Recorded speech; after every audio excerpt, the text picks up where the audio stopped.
издание. 6-ти ден затворена владата на САД. Денес не се очекува гласање. Реакции по барањето за куќен притвор за Камчев, Мијалков и други осомничени во случајот Империја. 50 години од првата мисија на НАСА на месечината. Останете со нас.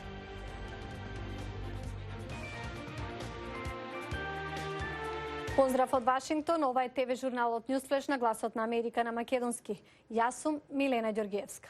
Денес е 6-ти ден како владата на САД е затворена. Конгресот се врати на работа, но нема најави за гласање денес. Председателот и натаму останува на ставот дека нема буџет без пари за ѕидот. Во Македонија пак во фокус барањата за куќен притвор. Огнен Чанчаревиќ со деталите. Специјалното јавно обвинителство се согласило мерката притвор да се замени со куќен притвор за осомничените во случајот Империја, со кој се опфатени бизнисменот Орце Камчев и неговите соработници Ненад Јосифовиќ, Зорица Арсовска, Цветан Панделевски и Тодор Мирчевски. Исто така се ја смета дека и двајцата поранешни високи функционери Миле Јанакиевски и Кирил Божиновски, кои се обвинети во случајот Титаник, може да си заминат од истражниот затвор Скопје. За сега останува нејасно само дали оваа можност ќе му се отвори и на поранешниот шеф на тајната полиција Сашо Мијалков, кој е обвинет во 4 предмети на СЈО. Од СЈО потврдија дека заклучно со денеска дале позитивно мислење притворот да се замени со домашен за сите обвинети во случајот Империја, освен за Мијалков, но не ја исклучуваат можноста во наредните часови или денови и за него да биде донесена истата одлука. Позитивно мислење за сега не е донесено единствено за Сашо Мијалков во случајот Империја. СЈО даде позитивно мислење и за Миле Јанакиевски и Кирил Божиновски. Адвокатот Љупчо Шврговски, бранител на Сашо Мијалков, очекува СЈО најдосна до утре да донесе позитивна одлука по барањето за ослободување од притвор на неговиот клиент. Се уште немаме официјално известие дека е стигнато мислење од страна на специјалното јавно обвинителство. Се надеваме на позитивно мислење, очекуваме денеска да стигне, најдоцна утре да се одлучува. Денеска се закажани неколку седници во апелацискиот суд на кои ќе се одлучува по жалбите на притворените и нивните барања за замена на мерката притвор со куќен. Јавноста е исклучена од овие седници.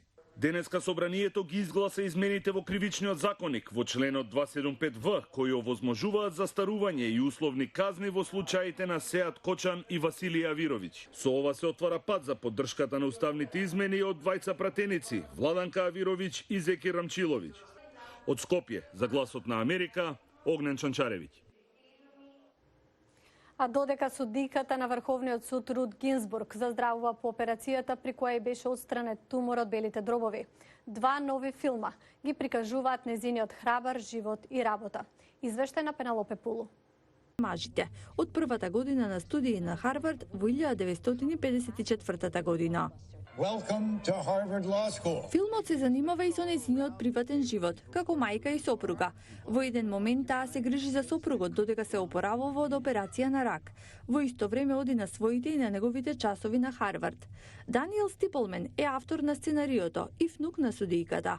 За гласот на Америка тој кажа дека на овој начин сакал да го сподели своето од прва рака искуство со Рут Гинзбург и да зборува за нејзиното партнерство на еднакви со нејзиниот сопруг, почитуван даночен адвокат Мартин Гинзбург. Актерот Арми Хамер го интерпретира Мартин Гинзбург. Мислам дека е одлично жените да видат филм за жена која го променила светот без да употребува суперсила. Фелисити Джонс ја игра судијката Гинзбург. Многу бев нервозна. Голема работа е да се поистоветите со неа и верно да ја прикажете нејзината приказна. Документарецот RBG пак е хроника на животот на судијката од раѓање во еврејско семејство во Бруклин, во Њујорк, до борбите за еднаквост на половите пред Врховниот суд. Така била номинирана за највисокиот суд од страна на председателот Бил Клинтон во 1993 година, а потоа прераснала во икона на поп културата, откако во публикации и веб страници била наречена озлогласената RBG. Многу предмети почнале да се продаваат со нејзиниот лик. НАСА слави 50 години од првата мисија на месечината. За овој историски потек, кој се уште се смета за еден од најхрабрите, од извештајот на Кеј Фараво. Погледнете. На Бадник во 1968-та астронаутите од НАСА Бил Андерс, Френк Борман и Джим Ловел храбро отидоа дотаму каде што никој не бил, околу месечината. Аполо 8 првично била мисија за орбитирање околу Земјата со цел да се тестираат командите на лунарните модули, но тензиите на студената војна ги однесе Ловел и неговите колеги понатаму. Имавме разузнавачки информации дека руците ќе испратат човек или двајца на обиколка околу месечината и кога ќе се вратат имаат план да го промовираат нивниот успех. По полетувањето од Кейп Канаверал, Флорида, екипажот на Аполо 8 успеа да биде пред русите и да направи историја. Секој се сеќава на Аполо 11. Тоа е кога луѓето првпат стапнаа на месечината, но Аполо 8 беше прв со човечки екипаж што дојде толку блиску. Ендрю Џонстон е подпредседател на астрономската збирка на планетариумот Адлер во Чикаго, каде може да се види летачкиот костум на Джим Ловел од Аполо 8. Џонстон вели дека успехот на Аполо 8 не е стигнувањето на дестинацијата, туку она што тие го оставија зад себе. Ова беше првпат луѓето да ја видат земјата како сина мермерна топка која лебди во вселената. Ова беше голема промена за тоа како размислуваме за нашата планета. Аполо 8 не беше последното патување на Ловел на месечината. Тој во април 1970 година беше командант на мисијата на Аполо 13, која требаше да слета на површината на месечината. Катастрофална несреќа го принуди екипажот да се врати на Земјата во оштетено вселенско летало.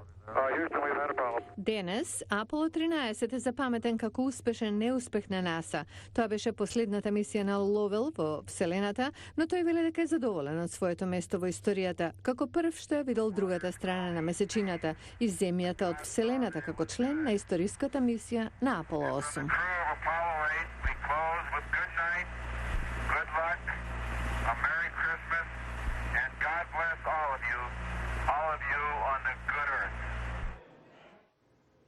А зашто е корисен јазикот на мачките? Ново истражување покажува дека тој може да биде основа за нови технологии, меѓу кои за чистење на теписи. Фејт Лапидус има повеќе. Ова истражување почна откако научничката Алексис Ноел се врати дома на распуст за време на студиите. Семејната мачка ми седна на колена, кои ми беа покриени со кебе од микрофибер. Почна да го лиже кебето и по извесно време јазикот и се заглави во материјалот. Зачудена зошто тоа се случило, Ноел одблицо го погледнала јазикот на мачката кога се вратила во лабораторија. Брзо открила дека јазикот на мачката не бил заглавен поради материјалот на кебето, туку отиврвот на јазикот бил покриен со остри запци во форма на клешти.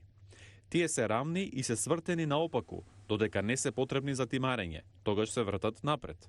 Плунката пак поминува низ крзното на мачката и оди на кожата. Таа останува таму додека мачката не го притисне јазикот на крзното. Ноел користела 3D печатач да направи четка покриена со такви запци, за да го копира начинот на кој мачките го лижат нивното крзно. Незиното истражување може да биде основа за нови видови технологии за чистење теписи или за нови начини за апликација на лекови на кожата на милениците. Потенцијално дури и да се намалат алергиите кај луѓето што се осетливи на мачкино крзно. Мислам дека е фасцинантно од оваа студија произлезе ваков интересен механизам. Постои стара изрека дека љубопитноста ја уби мачката, но во овој случај ја откри една од тајните за успехот на мачките во животот. Ова беше Ньюсфлеш на Гласот на Америка на македонски. Јас сум Милена Ѓорѓиевска. Гледајте на утре повторно. Пријатно.